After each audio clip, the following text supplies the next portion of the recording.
I like those glasses, by the way. I don't feel like, do you wear glasses? I feel like this is the first time I'm seeing you in glasses. Yeah, it's definitely like a newer thing. I've not been like a glasses guy. I used to be a glasses guy, did contacts for a long time, and now I just kind of do both, whatever I'm feeling that day. I Not literally just successful. switched out my glasses for contacts. So we just did the swaparoo. There it is. I just need to get my camera set up a little better though, because I don't like where it's. Trying to read all the messages in your background. A Yeah, box as rewarding as an Archway dApp. Oh, nice. Okay. So yeah. you guys are coming out with some swag. We actually are, but that's not exactly what that is. Like so, and we're actually building out like a merch store that we're gonna have in house to list and buy merch. But this was actually just like something they sent to some of the core contributors as like a thank you after we launched. So there was like a water bottle, a hat, a couple t-shirts, socks, and even like things like little trinkets, kind of like this. It's like gold Archway token. So Nice. yeah, just some minor stuff to show some love to us, to the guys who are grinding for the last guys and girls who've been grinding for like the last couple of years on this. Yeah, and I'm sure it's probably no slowdown, right? We're seeing an uptick in the market. I mean, I think last time we talked, I think we were like in the mid 20s. Now, we're, in the 34s, I believe. So, Yeah, um, no, and how's it's been that? like How's that been going for you? Like with the market picking up, does that mean you have more work to do? yeah, no, definitely means a lot more work, and you it's like noticeable in like engagement, but also just the amount of teams who are now like re-engaging with protocols. Like I've had numerous protocols or application teams like reach out in the last, I'd say, couple of weeks to kind of re-engage on all sorts of things, whether it's partnership or grants, what have you. But yeah, there's definitely like that renewed interest is kind of back. Whether it's temporary or not, I don't know. But like anecdotally, I've had a few friends who have not mentioned much of crypto in the last 4 or 5 months who are now kind of talking about it again, which is a good sign because they were involved quite a bit and then kind of like slowly, stepped away as it got pretty bad. Yeah. But I still have not heard any of my like normal friends who don't touch crypto really. They haven't mentioned anything yet, which to me is like a huge green flag because if the like main public isn't already talking about, oh wow, Bitcoin's flying, even though it's up like 2x from its lows, and even what it's probably up 5-10% over the last like 14 days, whatever, last month, and no one says anything. That's good. That means that we're not at like the euphoria stage, even though my timeline feels like it. And maybe it's because the Cosmos has kind of just been on a tear as well, but I think it's just because my timeline's made up of all the people who've been active here the last year while it's been dead. And yet like the normal users who are like casual still have no idea that the market's kind of rebounding. So Yeah, I completely agree that I think once it gets to the point where you're getting a phone call from somebody that never talks about crypto, that's when you start pulling out, you know? that, I mean, seriously though, it's like it's hard because I remember last run, like towards the peak, I was getting so many top like signals like everywhere. Like it was so obvious that it was a top, Like but out, you mean I like outside of the technical analysis? right, like out like quantitative or qualitative, I'd say like just people talking about like Bitcoin, like my like people are saying my grandma asked me about Bitcoin type of stuff. Where it's like that was actually happening. Where like I was having people, I'm like, like you don't even know how to download an app. What are you worried about crypto about? Like what do you this isn't relevant to you. Like why is this even on your radar? Um, but I kind of took it as, oh, this is adoption. This is what adoption looks like. Like it was hard to like separate the two. Like, is this a top signal or is this adoption? Mm. Um, like the Super Bowl commercials, clear top signal in hindsight. But like at the time, I was like, holy crap! Like we're to the point now where we're putting these on the Super Bowl commercials, and people are okay with that. They're not like immediately going to like, oh, this is criminals. Like this is illegal. It's like you have Tom Brady being like, no, this is legit. So I was like, wow, maybe we are actually just getting adoption. It's not top signals. We made it, I was right? wrong. Very, very, very wrong. But hey, Yeah, no, I think we it's live to play like another day.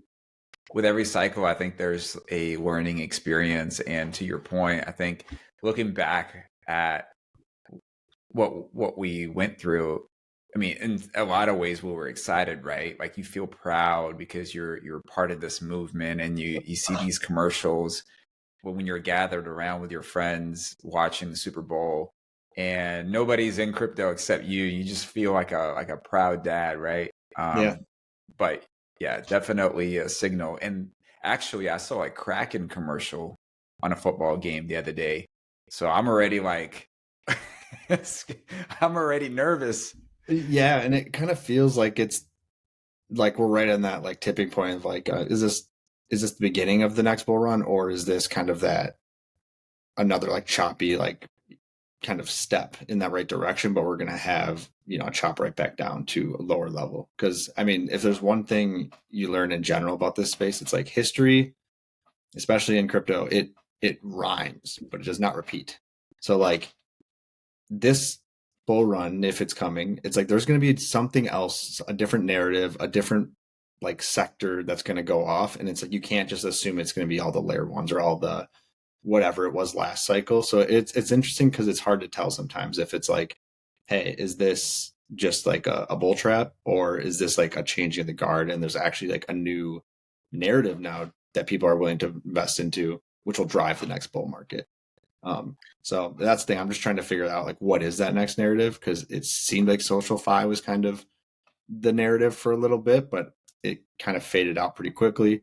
And now it's just kind of back to, what will the next catalyst be? Or maybe there doesn't need to be a specific one because it's something like regulation, because of like what happened with SBF recently. Like to me, that's a huge win for the entire crypto market because it shows, hey, first off, we agree this is a bad actor. And two, if this was actually on chain, like we see blockchain working, this actually wouldn't have been possible because we would see where everything was going. So to me, it's like having him be found guilty and put in prison and punished for circumventing like what makes blockchain great, and also for just committing straight fraud, taking crypto out of it and just saying this is fraud, to me means a lot. Because now you can separate like FTX from blockchain and what actually is happening, to decentralize like anything like an asset or even just have self custody. So On I that see it as a point, good thing that he got punished. yeah, 100%. And, to your point, what he was doing, that wasn't necessarily blockchain. He supposedly was regulated, but everything that he was doing malicious was in the background and nobody could really track that. Versus Elizabeth Warren is blaming crypto for a lot of the war crimes, in terms of like funding terrorism. And somebody looked at the on-chain data and they're like, well, actually you're way off. But she doesn't know how to look at that kind of information, right? She Yeah. doesn't understand how transparent and open blockchain technology is and how everything can be verified, just by looking at it. No, and to your point, I've seen similar like statistics where it shows like, all on-chain activity versus like known criminal like activity, and it's like fractions of a percent. Like, or maybe a percent or two, and it's like, oh, well, yeah, that happens in any sort of like remittance platform. There's gonna be laundering, like period. It's like if we cared about laundering money that much and ways of doing it, well, it's happening in our regular banking system. We literally have some of the biggest institutions in the banking system, like helping them like circumvent anti-money laundering laws. It's like Deutsche Bank has been busted like how many times for like financing all sorts of like money laundering activities, or like Wells Fargo. Like these are major banks who have like committed these crimes over and over again. Like it's known. Like, yeah, we paid a fine. Sorry about it. And that's just like you keep moving on with the world, but like we draw the line at crypto where it's actually verifiable and traceable. It's like if you're the government, you should be hoping people are money laundering on chain, and because it'll be the easiest investigation you've ever had on money laundering. So like Yeah, that's what I'd like especially to if see. it's like Bitcoin, right? I mean, Yeah, obviously not getting anything into but like Monero, Monero and really. stuff. Monero's, in my opinion, Monero's the only way you're going to be able to transact like privately and like money launder like in a way that's not very easily like identifiable. Outside of that, there's so many vulnerabilities and so many different privacy protocols. Like even with like Secret Network, right? Like they had that white hat kind of hacker that basically broke open the enclave for all data pre the patch they recently put on. So like basically there's an SGX enclave, which is like hardware that they were able to break, which then allowed them to see all past data, like unencrypted. So now you can literally say nothing before X date was private, right? So like I feel like a lot of these protocols have these type of vulnerabilities. They're just not exploited yet. But like when the time comes where the US government wants to, they're probably going to exploit them. Monero is kind of unique in the sense like the government's been trying for a long time. It's just they're they can put together some pieces. Like if you're sending like chunks of stuff across in like the same amounts, they can start to like piece together different things like the bytes and size of packets, things like that, to try and figure stuff out. But even then, it's like you can get close, but you can never like verify. So to that point, it's like unless it's on Monero, you're really just making it really easy for people to track you down. You're almost like giving the government a layup when that time comes. So I'm Yeah, not and sure the why government there's is a becoming so smarter concern. and smarter, right? The founders of Safemoon got busted. The government is getting smarter. They're beefing up their departments. Like they're catching up. Well, yeah, and they're going after like actual criminals, like the people who like just blatantly like did fraud. Like there's no other really way to put it because it's like there was no actual point where they were trying to run a real business. It was like, hey, how fast can we, like with SafeMoon specifically, it's like they were literally internally talking about like, hey, how soon should we rug like the LP? Like how soon should we pull the money out? And like that to me is just like so malicious that you have to go punish them, especially when they do what SafeMoon did, which was become a a public figure for crypto at one point. Like they're one of the most talked about, like especially in like social media. Like they were just getting a lot of traction from influencers. I'm sure they're paying them to tweet about it, and then therefore you're getting a lot of retail.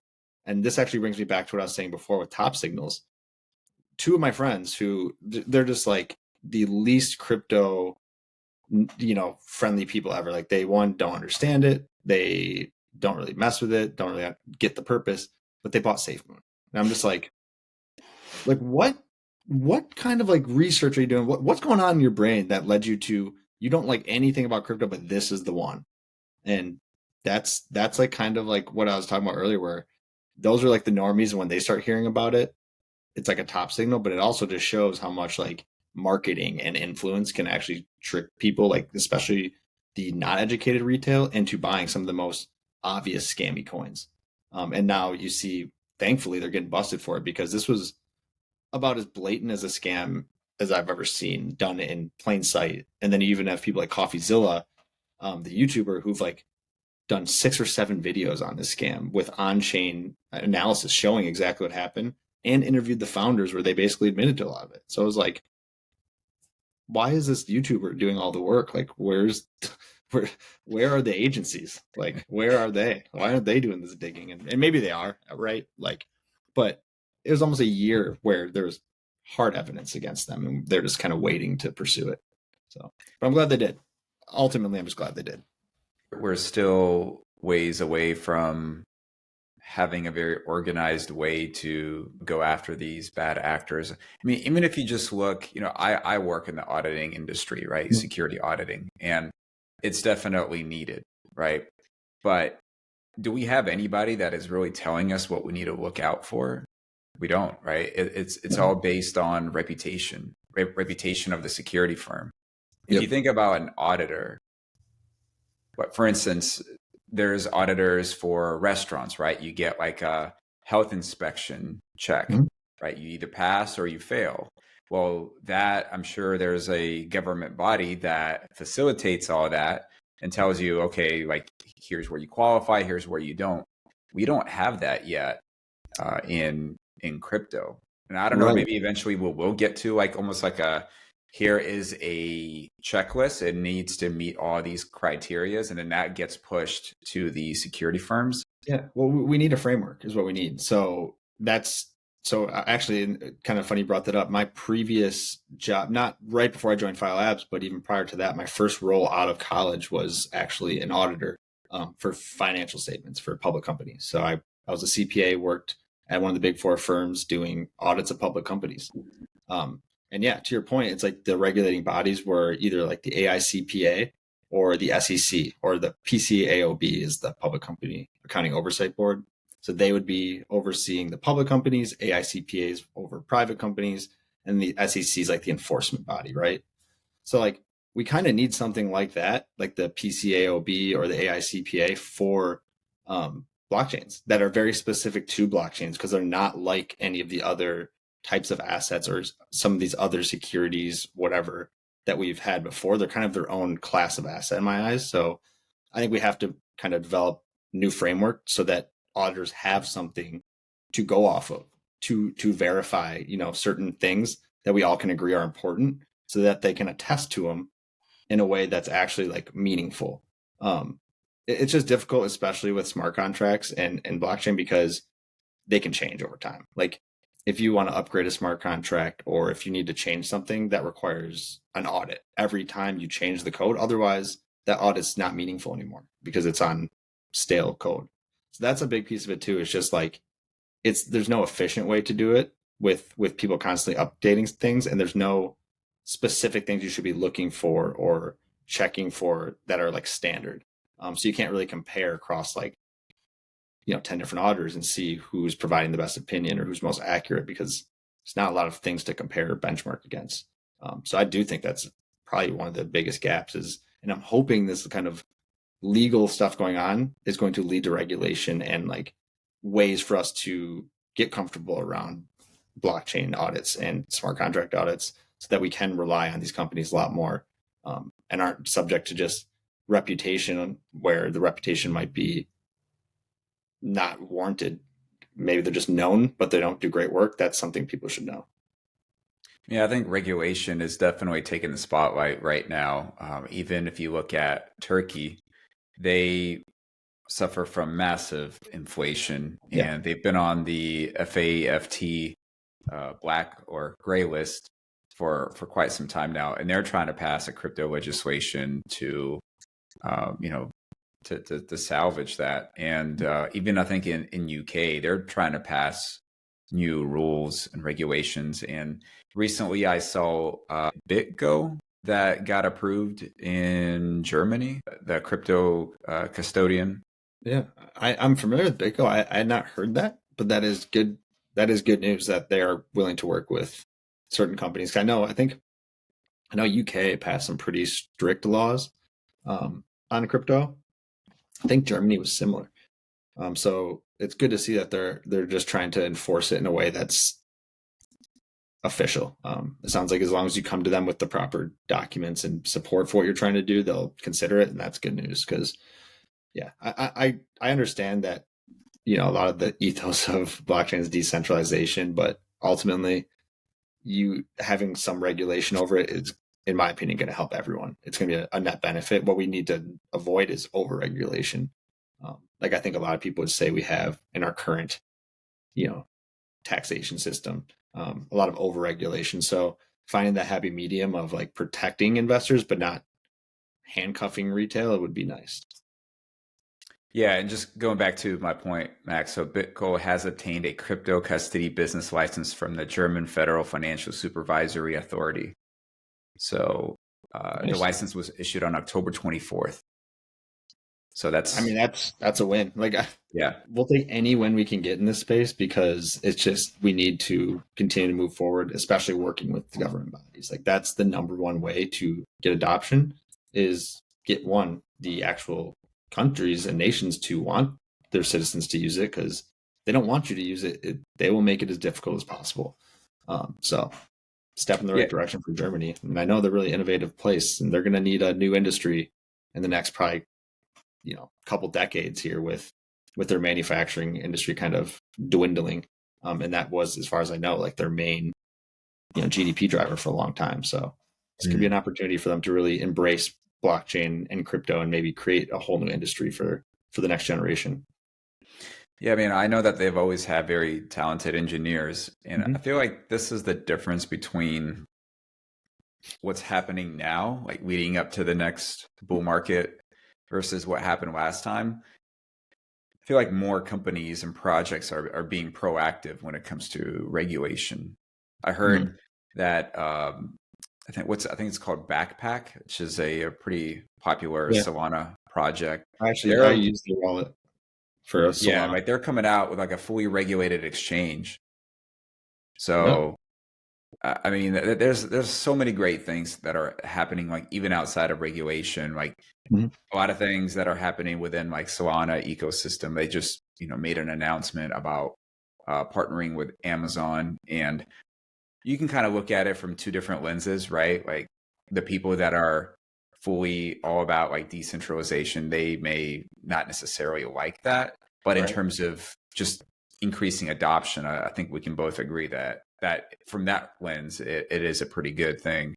Yeah. And then also just like helping like more game developers focus on gaming and kind of not have to worry about these nuances of working with a blockchain, so they can focus on building just amazing games. Solana is like number two behind Ethereum when it comes to NFTs. And so if they can help and support like more builders on the gaming side, I imagine that's going to get even stronger.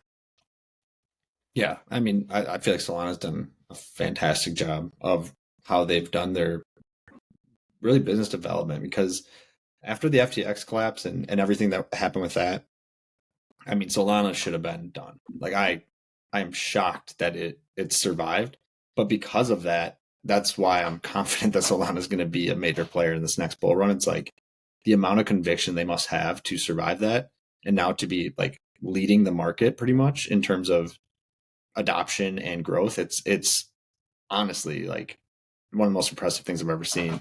And then yeah, to your point, like with the AWS announcing or Amazon, it's not everyone's gonna love it because they're gonna say, "Hey, Amazon, like X amount of validators run on here. It's centralized." But ultimately, you need to have options for everybody. Like some people want a very, very reliable, high quality provider that they know has redundancies and they can count on and will be able to refund them money if something goes wrong. Will always have what they need in stock versus a decentralized company that might be cheaper or something but has trade-offs, right? So like ultimately there needs to be like options, as long as they don't go the route of you have to use AWS to build on like Solana and require it. I don't see how this impacts anything other than just providing a great partnership and I mean more options to your builders, and that's really ultimately what matters to me at least. I think to most builders as well. Yeah, Solana is interesting because there's not that many chains that have been battle tested before, and that have come out on the positive side of it. And Yeah. I guess it remains to be seen whether or not they can, reach that peak that they've, experienced last bull Yeah. run. But I mean, do you feel like, because I know you're very much entrenched in like the Cosmos ecosystem, like do you feel Cosmos has been tested in that kind of way? Oh yeah. Yes, big time. I mean, Terra, that was huge. I don't know the numbers on it, but I mean, UST was getting paired against all sorts of assets across the Cosmos ecosystem. I know Osmosis had a ton of UST on there in their LPs, and a lot of projects actually like raised in UST. So, I mean, I think the Cosmos has pretty much faced the same, if not worse, than what FTX did. Because at least with FTX, it was like a lot of the collateral is locked or stuck until they kind of figured out through either liquidations or bankruptcy where it was going. With Terra Luna, it was just like a straight, bank run, like exit liquidity to the bottom. And so that like really tested not only like Terra, but like the entire Cosmos ecosystem, because it brought the entire ecosystem down with it due to how much UST and Luna exposure all these chains had. So that to me was like the ultimate sign that there's a lot of resiliency in the Cosmos ecosystem as well. And also a reason why I think that in general, there's going to be a handful of Cosmos chains that are poised for this next bull run, strictly because of that. We've seen that it can survive one of the biggest black swan events you can imagine and continue building through a market where there's almost no inflow of money, and come out the other side with some really innovative products. So yeah, I think Cosmos has been tested just as much as anybody in this space, to be quite honest. Yeah, I agree. And I'm also excited about some of the innovation that's happening there. I heard about one of the projects, they were trying to come up with like a DeFi solution for you to like leverage your Bitcoin to utilize that. I've actually posted it in the community. I don't know if you've Was it seen Nomic? that article before. Was it Nomic? That sounds familiar, yeah. Because I want to say Onyx, but I know that's the JP Morgan network. That So there's Nomic, which is like Nom, and then they have the NBTC, which is like I think a representative of your Bitcoin on Cosmos. And then there's Babylon, which is doing like Bitcoin timestamping to add security to the networks, to the Cosmos proof of stake networks. And then I think they're also doing something with staking as well, where I believe you can probably stake your Babylon token, assuming they'll launch one, or they have to because they're layer one. And then I think you can earn like sats like you would on Nomic, which is similar, where I believe you stake your Nom and then you earn Bitcoin from the fees collected as people deposit their Bitcoin into the platform. So Nomic's actually a really interesting idea. I've been following it for probably almost year and a half, 2 years now. And they've had, I think, 2 or 3 airdrops along the way, maybe even a fourth. But yeah, they're just going live. Within the last week, I think they started to get NBTC listed on like Kujira. And I think they just went to mainnet as well for Nomic. So I'm really excited about that platform, see how it works and see if it gets adoption. Because if we can bring native Bitcoin to Cosmos in a way, that's huge. I mean, that to me changes a lot of things and it creates more yield opportunities. In general, I just think what they're doing is very innovative. It's just whether or not it'll work and whether or not people will adopt it. Because I know currently, I think the fee's like 20% to deposit Bitcoin. I don't know many people willing to take a 20% haircut to deposit Bitcoin into anything. So it's going to be difficult for them to get adoption until they can work out a more reasonable fee, in my opinion. But I think initially they wanted it to be really high to basically just test it out and prevent, tons of people from utilizing the protocol before it's in a point where they feel comfortable, hosting millions of dollars of Bitcoin. what do you think will happen to DeFi overall once we get an approved spot Bitcoin ETF? I mean, I don't see how it wouldn't do anything but benefit us, like in general, because what it will do is it will now give public companies and large institutions like an avenue and a reason to get exposure to Bitcoin and in a way that they can. So I think that right away is gonna help a lot with bringing new liquidity into the market, is because now they can essentially acquire it in a way that's much safer than kind of what they're trying to do with what is it called, DCG. I can't think of it. Grayscale. So basically, like what they were trying to do is, I just think that going with an ETF makes a lot more sense, and then you can actually back it, which is good. It means that has to be acquired so they can back the ETF. Right. So I think the what people get excited about is the fact that these institutions need to actually hold the Bitcoin on the balance sheet, right? So they need to go out and actually buy it.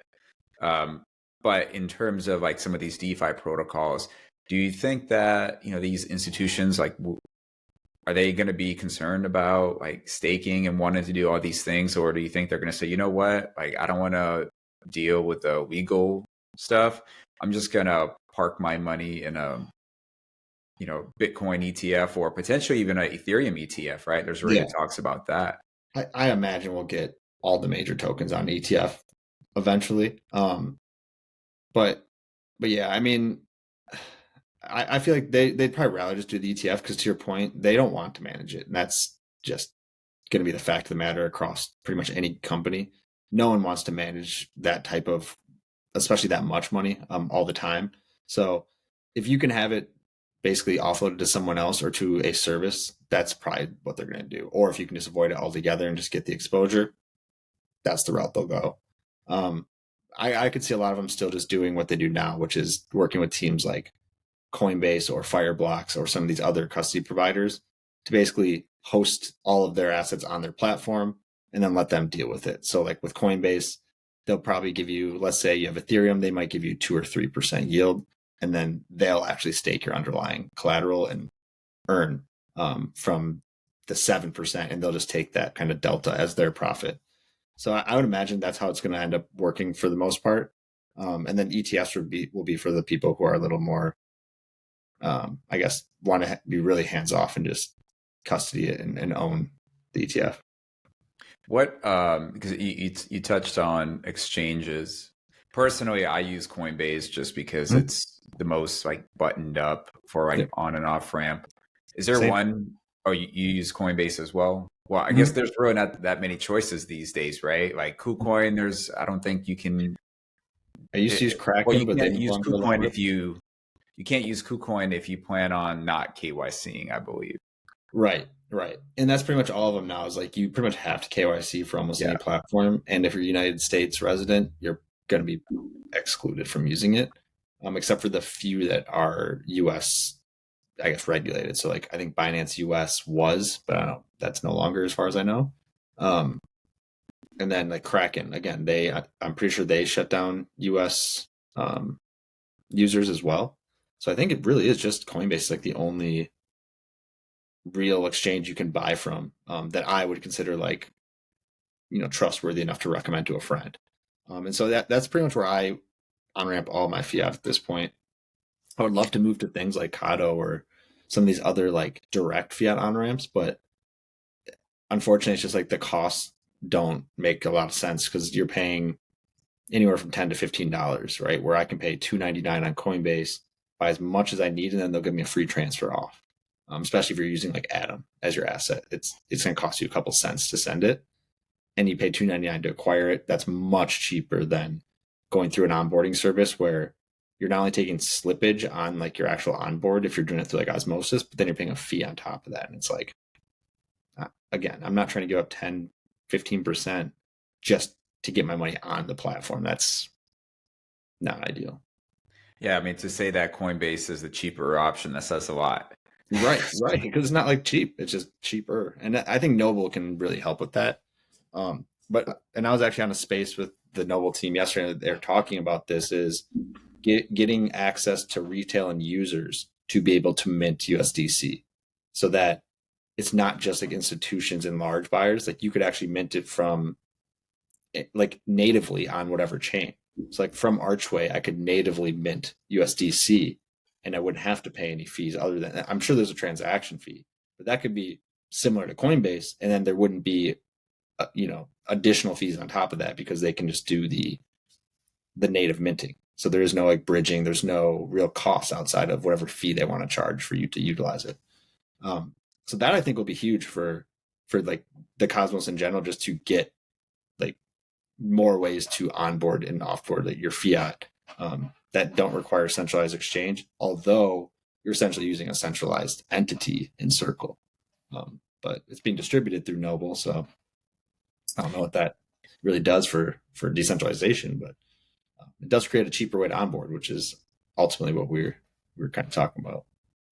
Why do you think that, we've had this like little mini bull run and all the major coins have been going up for the most part? Obviously, Solana has been going up by far, but Cosmos hasn't really been moving much. I mean, Atom has not moved much, but the Cosmos kind of has, honestly. Like a lot of the smaller caps in the Cosmos are probably up 20 to 30% over the past couple weeks, probably maybe the past month. So the Cosmos actually has been like slowly moving quite a bit, although Atom has not. And I think that's a lot of things. I think it's the turmoil happening within just the hub with the different kind of core contributing groups having different opinions. I think a lot of it has to do with high inflation and people realizing that high inflation isn't necessarily a benefit to your asset. I think there's like a few, and then also the amount of funding that they've provided to teams in Atom that I imagine they have to offload in some way to fund their operations. So you kind of take all that together, and I think that's why Atom is kind of struggled to like keep up with the rest of the market. But like the actual ecosystem of like Cosmos SDK chains is actually doing really well. I mean, I think I've seen like a lot of the smaller kind of real world use case type applications have really taken off. So like Jackal with private storage, like private cloud storage. Akash has taken off a bit. We've seen Decenter, a decentralized browser that has taken off. So we've seen like a lot of these like smaller caps kind of make their run. But yeah, I would say Atom is just kind of its own beast, and I think that's also what's impacting that is Osmosis. So Osmosis actually recently just had a pump, I think within the last day. But prior to that, they were also slowly kind of grinding down, and that pulls down a lot of the Cosmos assets as well because they're all paired against Osmosis. Osmosis is the largest liquidity provider or paired, the largest liquidity provider for almost every pair in the Cosmos, and most of them are paired against Osmosis. So when Osmosis goes down, it kind of drags everything with it. So that would be my assumption as to why they haven't like outperformed or performed up to the rest of like I guess the space, but I guess that's just kind of they're going through some unique situations right now, whereas the broader market I think is kind of all in the same page of, hey, we've been in this bear market for almost 2.5 years. It's starting to seem like the economy's in a spot where it could tank or that we could even go to war, which then people start to flee to safer classes of assets, which Bitcoin, I guess, to some people would be considered safer than holding it in their bank. So, or if they think inflation is going to outpace, what they could do just by holding Bitcoin. So I think there's a lot of like macro things that have like led people to start to put more money into the market. And yeah, I just don't know if that's going to be a constant for the next 6 months to really have a true bull run take off, or if this is just more or less people reacting to all this major news coming through, and then ultimately 2-3 weeks from now we kind of settle back down to where we were, and maybe even more downside. I don't know. It's totally plausible. It does seem very euphoric across the board right now. You even look at the fear and greed index. I want to say it's like 3/4 of the way, like full on greed. I'm like, really? Yeah. At 34? you know, Right, you know, right. But it feels that way to me. Like I can tell you from like my personal like sense, like I have felt like the need to really want to like put more capital in, but like I'm trying to be disciplined knowing, hey, I've been doing this for the past 6-12 months preparing for this. Now's not the time to like double down, right? I'm also not really selling much because I don't think this is the peak. But I do think we could have some retracement. So it's like I'm just kind of being patient, but I'm not actually putting more in at this point. I'm gonna kind of let it run its course for a little bit, and yeah, just kind of see where it goes. Because yeah, I hear you on the fear and greed side of things. I feel very greedy right now, which is typically when they say you should be fearful. the other night I was kind of like going through my Telegram, and all of a sudden I felt overwhelmed with like so many things going on in the news about these conferences and all these amazing things that are happening, which I'm not attending, Yeah.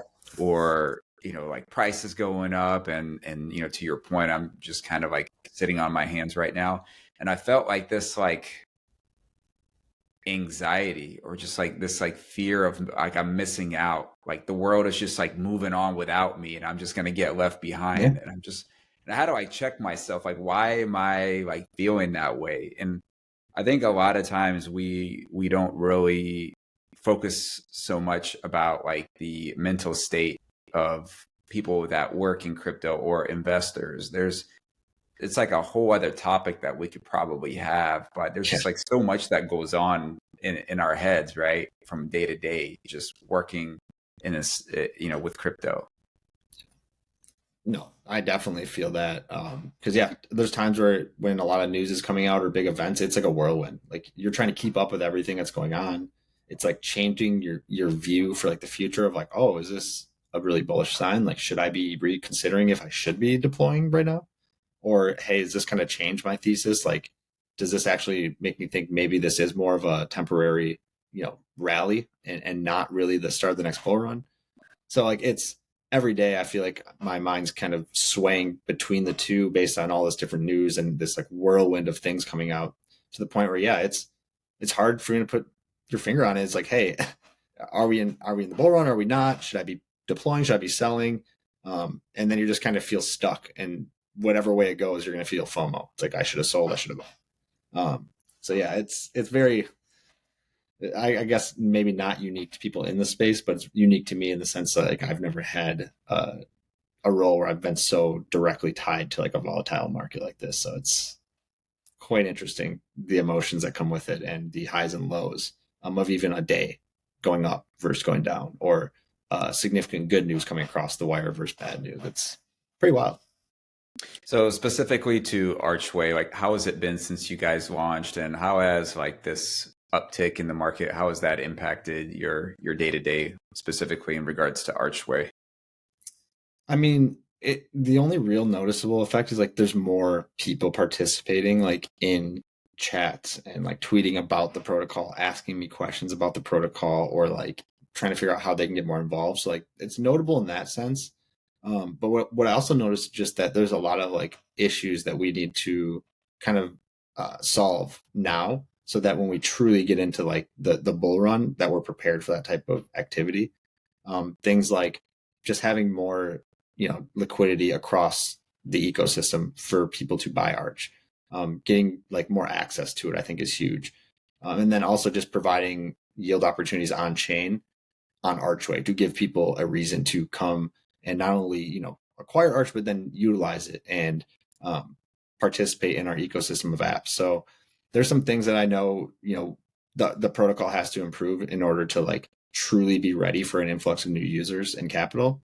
And this kind of run we're on right now is kind of opened my eyes to some of the things we can do to assist on that. And I think things like the liquidity council that we established will start to alleviate a lot of those issues on the liquidity side. And then we're also talking to quite a few different layer ones to provide token swaps on each other's dexes or what have you, so that there is more liquidity for each token and they're across different chains and dexes. So you have arbitrage opportunities, exposure to new users, and just generally like more people aware of what we're doing. Even if they're on like Osmosis, or if they're on Injective or Kujira, they can still get exposure to Arch, or even earn yield from Arch on a Kujira through a Bow liquidity pool. So I think like just getting more distribution of Arch, and then really just getting our own ecosystem properly, the proper amount of like depth and liquidity would really kind of unleash the ability for people to really come participate from the retail side, either as a speculator or as a user of the apps. I mean, definitely better to learn these lessons now, right? Versus like once we get back on the high horse here, it'll be a little bit tougher.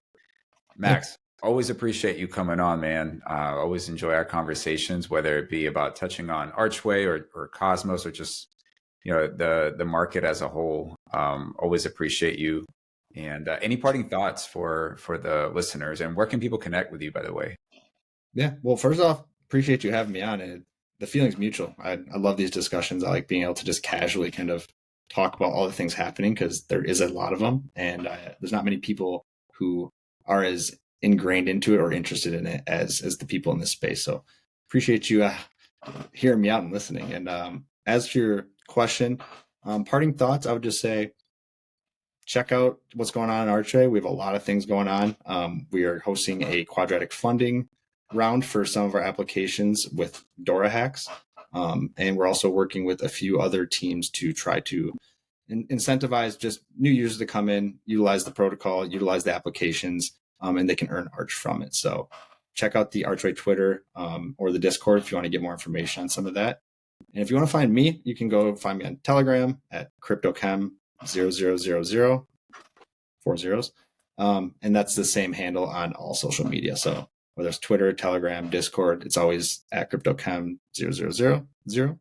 And always willing to answer questions or set some time to talk with anyone who's interested in either building on Archway or just wants to connect for whatever reason. I'm always trying to expand my network and meet new people, so pretty open. Just shoot me a DM. I pretty much always respond. Man. I got you. Yeah, I'll make sure to include the links in the description. Thanks so much for your time, Max. I appreciate you, man. Take it easy.